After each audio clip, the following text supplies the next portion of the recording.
ካላችሁ ነው ጌትነት ልጅቷለች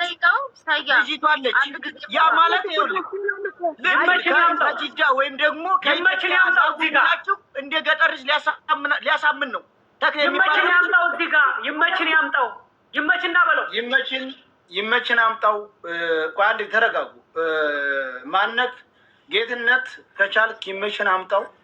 እሱም ሀሳቡን ይስጥ። እችላለሁ አይችልም ለህዝቡ ሀሳቡን ይስጥ። ከዛ በኋላ በሚመቸው መንገድ ልጅቱ በህይወት ስላለች እና ይፈጠራል። እዳ ኑሮበት ከሆነ እዳ ካለበት የተክለ አዋተን እንከፍላለን። ምንም ችግር የለም። እዳ ካለበት አምጣው ይመችን አምጣው አስመጣው ይግባ። ዛሬ የሸዋ ልጆች እንደምታዋቸው እሳት ልሰው የት እንዳሉ ያው ምንም ከዚህ በኋላ በዚህ ልጅ ላይ መደራደር የለም። እንደ ዳዎቹ ልጆች እየተለቀሰ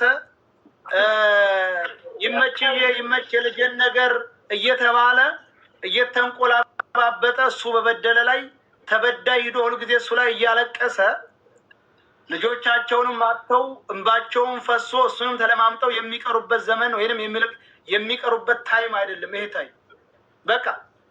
ስለዚህ የአባትዮ ንግግር እኮ ብቻ በቂ ነው እኮ ሰያ። ትላንትና ደላላውን አላቅም ብሏል። ለአባቷ ሄዶ ያለውን ሰምታችኋል። ከኢትዮጵያ የሚያመጣቸውን ቆንጃንጆ ሴቶች ደግሞ ልክ ለበተሰቦቻቸው ከእናት ላይ በላይ ነው ብለህ እህቶችህን ሽጠህ ስታስበላ የከረምክ ሌባ ነው። ይኸውልህ ሰያ አሁን አቋሩን እኮ ስናጣጥራ የመን ላይ መጥተው የረገፉ ብዙ ልጆች አሉ። ገባህ? የመን ላይ እየቀሩ ምን እያለ ልጆቻችሁ ጣይፍ ላይ ሲደርሱ በመኪና አደጋ ተገልብጠው ሞተዋል፣ መጽናናቱን ይስጣችሁ ምናምን እያለ የእነሱንም ብር የመጡበትን ግንጭል አድርጎ በልቶ እነሱንም ለሌሎች ለሀለሌዎች እየሸጠ ሲጠቀም የነበረ ለ20 ዓመት የደነደነ አረመኔ ሌባ ነው ይሄ ሰውዬ። ገባህ?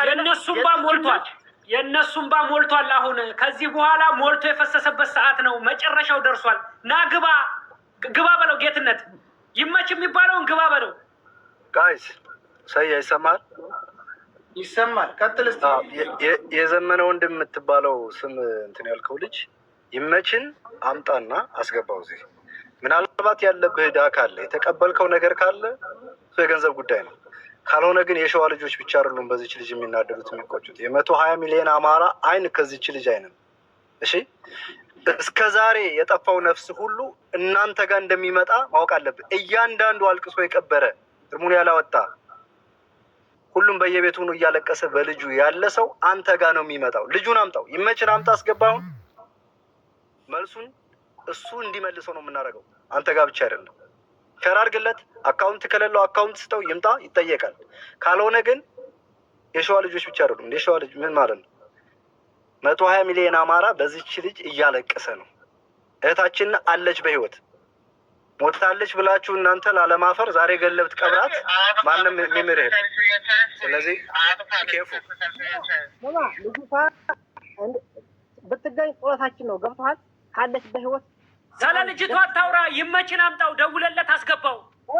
ስለሚለው እናንተ ሚኪ አንድ ጊዜ ዝም በል በቃ፣ ሌላ ነገር አታውራ። የዘመን የምትባለው የሸዋው ቆይ አንድ ጊዜ ሚኪ፣ ይኸውልህ ወንድሜ ለአባትየው ራሱ ልጅቷ አለች የሆነ ዕዳ ስላለበት እንደዚህ ብለውኝ እንደገና ልጅቱን ችግር የለም በብር ከሆነ ምናምን ብዬ አላማጣ ድረስ ሄጄ በቋንቋቸው ቋንቋ አይችሉም ተብዬ የሚያናግራቸው ፈልጌ ሲያንከራትቱት እንደነበር አባትየው ዛሬ ቀን ላይ ተናግሯል።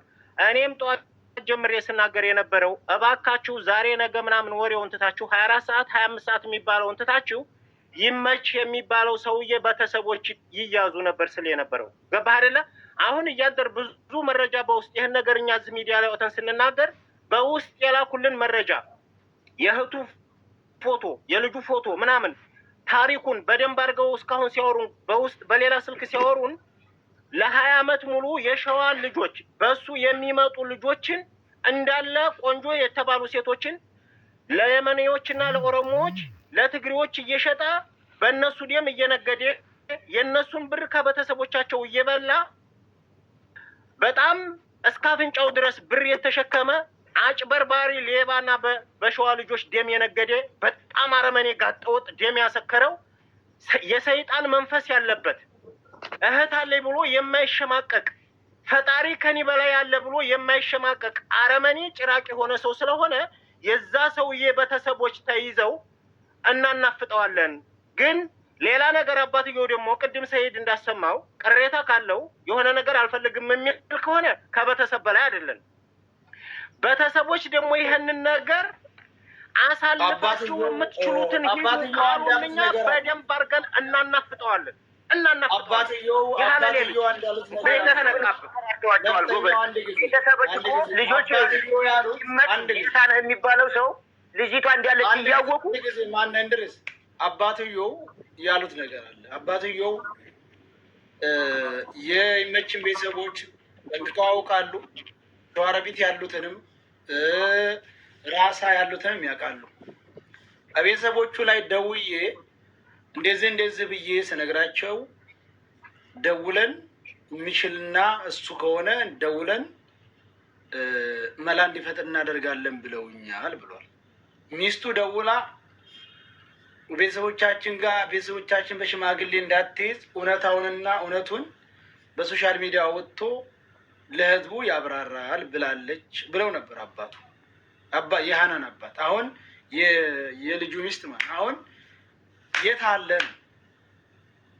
አለ ያብራራል የተባለው? የት ሄደ? ምን ተፈጠረ? ለምን አይመጣም? ለምን አይናገርም? አይውልህ የእሷን ቤተሰቦች እንደዛ እያሉ እያዘናጉ ሚዲያ ስለማይጠቀሙ የራሳቸውን ቤተሰቦች የሚያሸሹበትንና የራሳቸውን ህልውና የማያሰጋ ቦታ ላይ እስከሚያመቻቹ ድረስ ነው። ሰያ ወደክም ጠላህም ገባህ አይደለ? ልጅቱ ትክክለኛ ብትሞት የ20 ደቂቃ መንገድ ናት አልኩ። ሰያ ገባህ አይደለ? ስልክ እንኳን ባይይዙ መሪዎቹ እነ ገጠር ልጅ ጋር ሄደው ያችን ቦታ የማያውቅ የለም። የቀለጠች መንደር ናት።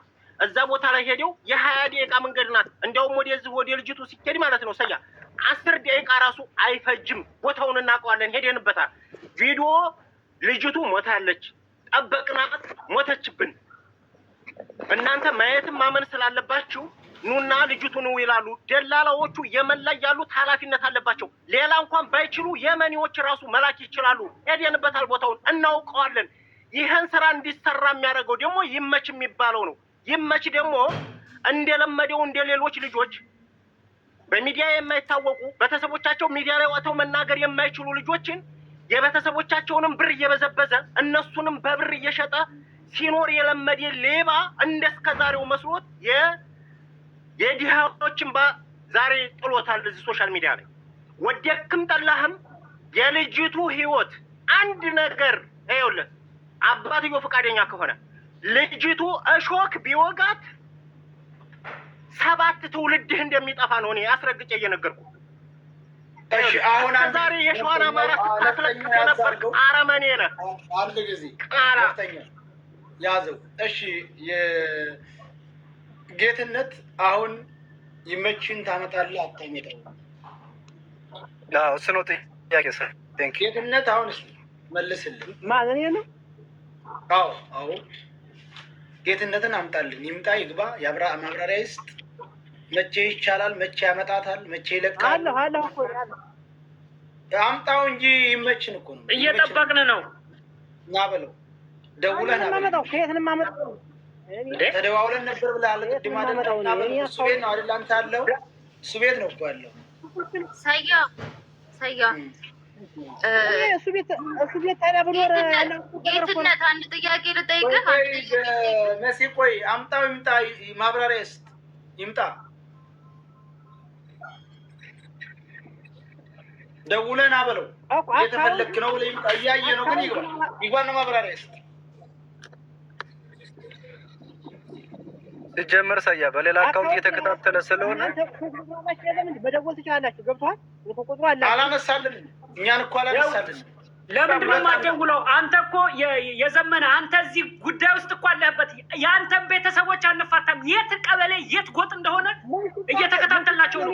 ልጁን አምጣው። ወደድክም ጠላህም ይቺ ልጅ ቤተሰቦቿ ጋር እስካልተቀላቀለች ድረስ አንተም ይመችም ከነ 3-4 ቤተሰብ ትደፋለህ። አስረግጬ የምነግርህ ቆየሽው ያ ጊዜ አልፏል። ድሮ ኢንተርኔት በሌለበት ጊዜ የፈጃችሁት ህዝብ የሰው ቆበራ በእናትህ አንተ አዳምጥ፣ ቆይ አትሳደፍ። ሲጀመር ቤተሰቦቿን ደውላችሁ ብትደራደሩ እነሱን ብታታለሉ አሁን ራሱ ያለው ሰው ብቻ 16,000 ሰው ቁጭ ብሎ እያየ ነው። ይህን ጉዳይ የልጅቱ ጉዳይ የቤተሰቦቿ ብቻ አይደለም የሁሉም አማራ ጉዳይ ነው ከተባልክ ሊገባ አይገባም። እውነት ከሆነ እንደዚህ ካለ የሁሉም ሰው ጥያቄ ነው። እኛም በጣም ደስተኛ ልንገርህ፣ አዳምጠኝ። ግን ሰው ላይ አትንጠፍጠፍ። በፈለገህ ባልየው መጠየቅ ትችላለህ። ከገጠርም ልጅ ላይ ከእኔም ላይ ራሳችሁ አውርዱ። የለም አንወርድም። ልጅቷ በህይወት እስካልመጣች ድረስ አትለቀቅም እያልኩ ነው። አስረግጬ የምነግርህ ነገር ልጅቷን በህይወት እስካላመጣ ድረስ ጉሮሮህን በጩቤ ገንጥለን በተግባር ነው የምናሳጅህ። አንተ ጥንባታም እያንዳንዱ እህት ወንድም ቤቱን ምራው ሰያ መሰዳደብ አይደለም ነፍጠኛ።